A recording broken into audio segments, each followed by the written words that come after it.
আসসালামু আলাইকুম। প্রিয় দর্শক, আসসালামু আলাইকুম। জীবনের গল্পে আপনাদের স্বাগতম জানাচ্ছি। দর্শক, ক্যামেরার সামনে আছে একজন বোন, তার জীবনের গল্প শুনুন। দর্শক, ভিডিওতে ওনার নাম্বারটা থাকবে যোগাযোগ করার জন্য। আপনারা ভিডিও থেকে নাম্বার নিয়ে সব কথা জানতে পারবেন এই অ্যাপের থেকে। আসসালামু আলাইকুম। ওয়ালাইকুম সালাম। কেমন আছেন? আল্লাহ ভালো রাখছে। ভালো আছেন না? হুম। নাম কি আপনার? সামিয়া। হ্যাঁ, সামিয়া। সামিয়া। হ্যাঁ, সামিয়া। সুন্দর নাম। পরিবারে আছে কে কে সামিয়া? পরিবারে নানি ছিল, নানিটা মারা গেছে। মারাই গেছে? হুম। আহা। মামা মামির কাছে থাকি। এখন মামা মামির কাছে থাকেন? হুম। বাবা মা কোথায়?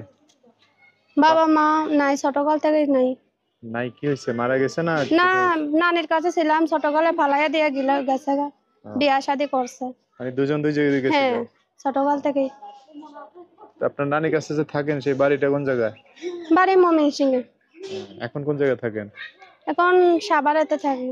সাভারে। হুম। কি করেন এখানে? এখানে মামা মামি আছে, হুম। মামা মামির কাছে থাকি। মামা মামির কাছে হুম। থাকেন। আমার আচ্ছা। একটা বাচ্চা আছে ছোট। ছোট বাচ্চা? হুম। স্বামী কোথায়? স্বামী ডিভোর্স হয়ে গেছে গা। মামা মামি বিয়া দিছিল হুম। নিশাখুরের কাছে। নিশাখুর মদ খায়, অত্যাচার করে। আচ্ছা। সে একটা বিয়া করছে, তার মধ্যে বাচ্চাটাকে ফেলাইয়া দিয়া। বাচ্চা কি দেখে গেছিল নাকি আগে গেছে গা? না, বেঁচে বাচ্চা পেটে থাকতেই চলে গেছে। তো আপনি না সুন্দর মানুষ, কেন ফালাইতে গেল গা? কি সমস্যা? জানি না ভাই, আমার কপালটাই এরকম। মানে আগে মনে হয় সম্পর্ক আছিল বিয়ের আগে আপনাকে, না? হতে পারে, মনে হয় সম্পর্ক আছিল। মানে এখন বিয়ের পরে আর আপনার ভালো লাগে না? হ্যাঁ, বুঝতে পারছি। মামা মামিতে বিয়া দিছিল ভাই, জোর কইরা নিশাখুরের জোর সাথে। করে বিয়ে দিছিল? হ্যাঁ। ও, তার কি টাকা পয়সা আছে মনে হয় মোটামুটি, ভালো না? জানি না তো ভাই, নিশাখুর তো তাদের খাইতে খাইতে পড়াইতে বুঝি কষ্ট লাগে, হুম। সেজন্য বিয়া দিছিল। বিয়ে দিয়া মুক্ত হয়ে গেছে গা। হুম। তখন তো আবার এই তাগো কাছে আয়া পড়ছেন, তাহলে লাভ কি হলো? কি করবে এখন, কয়েকজনে তো কষ্ট করে প্রতিবেদন আইছে ভাই, ভালো একটা মনের মানুষ পাওয়ার জন্য। হুম। কারণ ভালো মানুষ, ভালো মনের মানুষ একটা খুঁজেন না? হুম। আশেপাশে নাই আর কেউ বিবাহিত মানুষ আছে না, অনেকে একটু বয়স বেশি, তাদের কাছে বিয়ে বসে যান গা।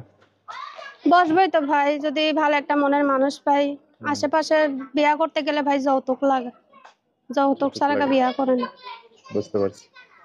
এখন যদি কেউ আপনার জীবন আসতে চায় বা আপনাকে বিয়ে শাদী করতে চায়, যোগাযোগ করবে কিভাবে? ফোনের নাম্বারে ভাই, ফোনে যে। বলতে পারবেন না? আমি বলে দেবো। হ্যাঁ, বলতে পারবো। বলতে পারবেন? হ্যাঁ, বলেন দুই তিনটা করে। আপনি বলেন, আমি শুনি। ও, আমার সাথে সাথে যে হ্যাঁ। দর্শক, এই যে সামিরার নাম্বারটা বলে দিচ্ছি, উনি বলবে আমার সাথে। নাম্বার হচ্ছে 017 017 411 411 488 488 58। 58।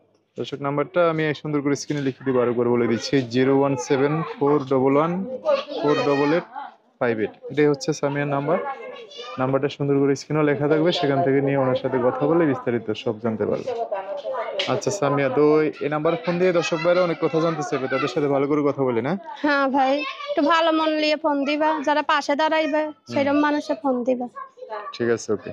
সো দর্শক, আজকের ভিডিও পর্যন্তই। দেখা হবে নতুন কোনো ভিডিওতে। সবাই ভালো থাকবেন, সুস্থ থাকবেন, সুন্দর থাকবেন। সামিয়ার কথাবার্তা শুনে যদি ভালো লাগে, অবশ্যই একটা লাইক দিয়ে আর মানুষকে দেখার সুযোগ করে দিবেন। আল্লাহ হাফেজ, আসসালামু আলাইকুম।